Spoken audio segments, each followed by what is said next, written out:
Hey, good morning. This is Julian. It's a beautiful morning. Just had a big storm last night, so it's kind of cloudy out, but windy at the same time, but also beautiful. And Mother Nature does her thing. She ravages and destroys, and then she also nurtures and inspires. And so I'm inspired this morning to be very transparent and communicate what's causing me to put a video out. My video today, I want to talk to you about some of the routines that I've been doing, but more so in routines to maintain my mental and physical and spiritual health. As I'm a consultant and coach, and I've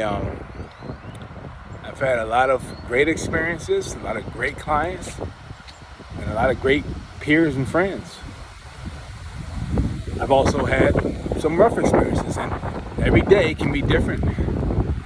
But my job, I believe my job is to be as stable and as predictable and as powerful in who I am and how I do what I do as possible for my clients. The better I can take care of myself, the better I can take care of others. The more value I can bring to you and help you see your path forward. So for me, I have to live that out, right? And so for me, I do have routines to keep myself centered, to put my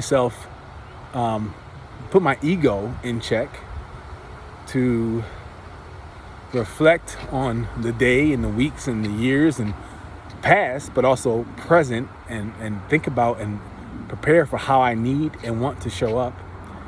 And then also for the future self, what sacrifices do I need to make? What sacrifices am I making now that I need to keep making, or do I need to stop or adjust? All those thoughts, all that time travel to align the pictures and align the vision with the past with the vision, and get rid of the things that don't help me, don't serve me, and keep the things that do. All that work. That's a lot of work. It's a lot of mental work. It's a lot of emotional work. You have to do that within your thresholds, within your capacities. And to me, my routines help me with my capacity. So I had a lot of good friends, a lot of good conversations yesterday with some real people I love. People I love their energy. They're always shaking and moving. They're always developing themselves. And just a lot of profound insights came to me yesterday. The same day, I was very emotionally volatile because of dealing with, significant stressors for me.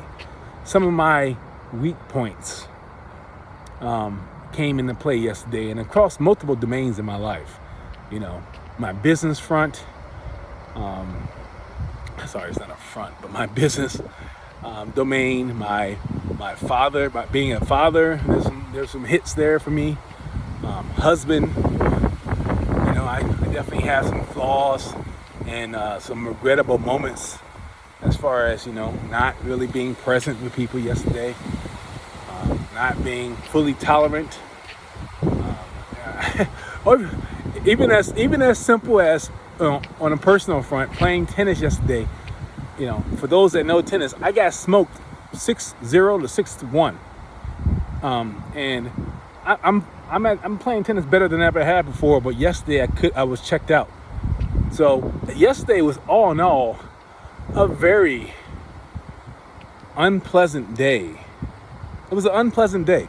So here I am talking about routines. So what are my routines and why? That's all the why, right? Because what I'm saying is, no matter what, the routines I have and the routines that we try to put in place, that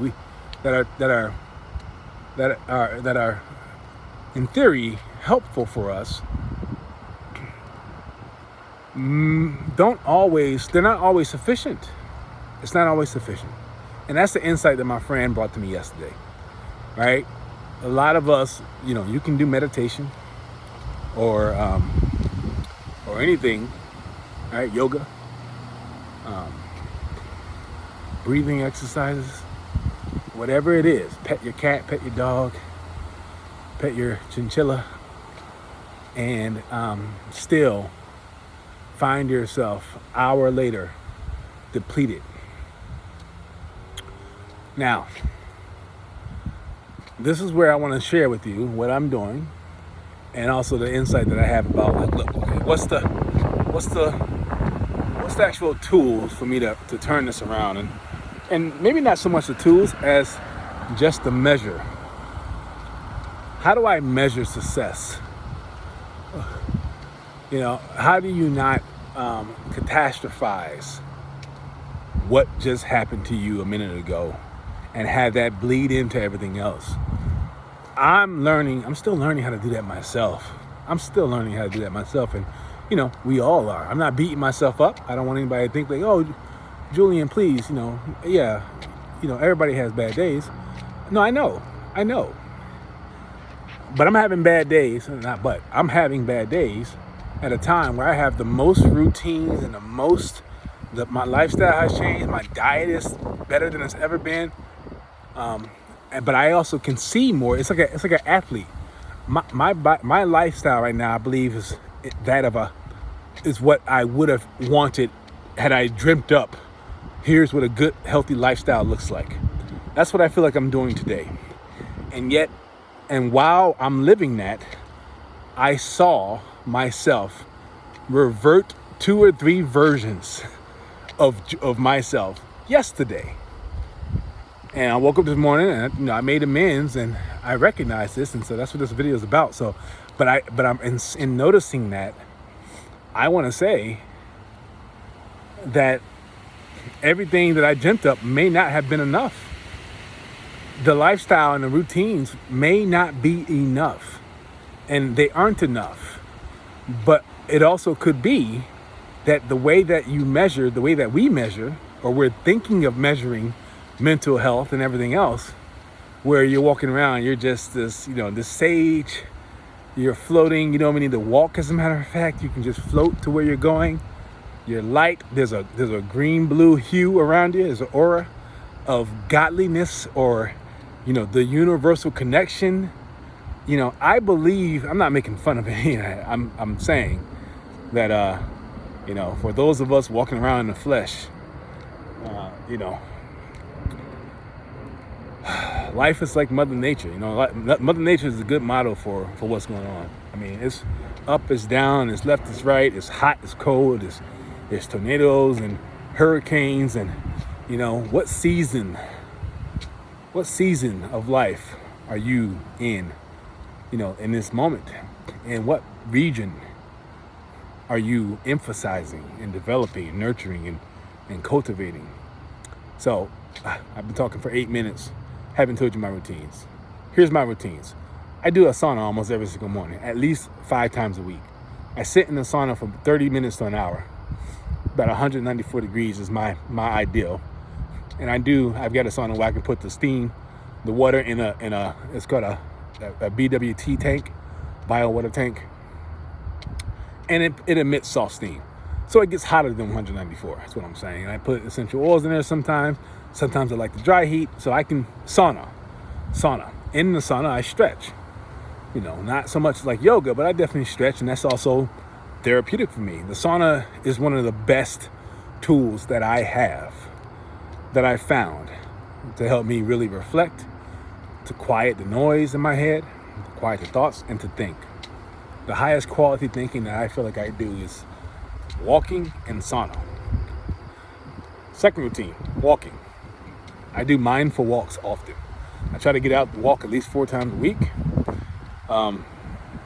Usually, and thankfully, luckily, by the grace of God, it's very quiet where I live. Very quiet. I'm out right now. It's not that early, but extremely quiet. All I hear is nature. I do hear road noise today, so that's unusual, but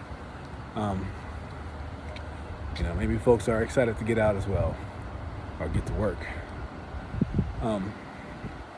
I also do yoga, yin yoga to be exact, and that's a very meditative type of a yoga. It's one of those styles where you sit in positions for 2-3 minutes at a time, And there are times where I can, if I learn to let go and release and find my edge and just kind of settle in to that pose well enough, my brain will let go of all the consciousness, and I can actually go and travel. I can actually take my subconscious and let it play around for a bit. It's terrifying sometimes. It's the most rejuvenating experience that I can have sitting on the floor. I don't know any other way to time travel sitting on the floor, but it's amazing when I'm in the mood, and when I'm truly hitting that zone of letting go. And those of you who do yoga, I'm sure you know that's a muscle, right? Being able to actually tap into that zone, to get into the zone of truly letting go, is a muscle. It's a skill. It's a developed ability. So those are 3 things for sure that I do. I do a lot of other things as well. I play tennis. I play sports. Just that activity of playing, competition and improving my skill incrementally in a sport where, it's evident. My cardio improvements are evident. My aim and my accuracy, and using just some of those innate human skills that we tend to love to use, targeting and speed and power and finesse, and it's really just that sport for me is one that I can do still at this age, with the ailments that I have and the hand issues and the body issues that limit me from playing other sports that I used to love. Tennis is now my sport of choice, and it's therapeutic for me. Sounds silly, but it is. It certainly is. And so those are definitely some of my largest, most consistent routines that I have. The last one that I'll tell you, and that's 4 so far. So the 5th one that I'll tell you is that I am an avid champion of virtual reality. And while people might scoff or be unsure about what the heck that is, or what I'm talking about, or what it looks like, or why, I'm gonna just let you know that maybe I'm just on the front edge of that, depending on what age group or what demographic we're talking about. But there's an app that I use on my virtual headset. I've got a Quest, it's a Facebook Quest 2. I'm looking at getting an upgraded headset, something that's a little bit higher quality. But the visuals, the state of VR right now, the technology is already impressive. Everyone that's used those goggles and the phone covers before, you don't know what virtual reality is. You should, not you should, but I use an app called Trip. Trip is a meditation app. It does breathing exercises, but it's also VR. So it taps into that your sights, your sense of sight. And the hearing is 360 degrees.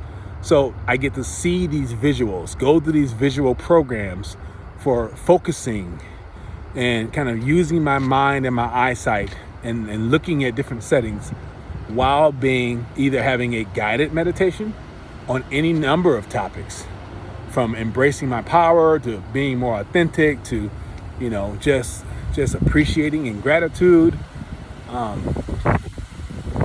The topics are, there's plenty of topics depending on, and I can hand select the topics or I can randomize. But one side of it is very much focus oriented. The other side is very much to calm. The best routine that I've done to go to sleep is I've done a half hour of sauna, then I meditated with the VR headset, then I went to sleep. And some of the dreams that I had that night were enjoyable, astounding, and memorable. I remember those dreams. So putting these processes on the front end of sleep have been a whole new experience for me as well. Waking up is another process. Drinking a lot more water is another routine. Taking care of my health, my bodily health, is another set of routines that I can talk about. But I won't go into all of that. I've given you 5 routines that I do that, while I still do those things, bad days or days that are more challenging is what I would say. Because nothing about yesterday was catastrophic. It's just my mind and what I don't do to get in front of it that feels compounding to me. But here I am today. It's a new day. And just like Mother Nature, there's cycles. I'm going to cycle out what happened yesterday. I'm going to wash away.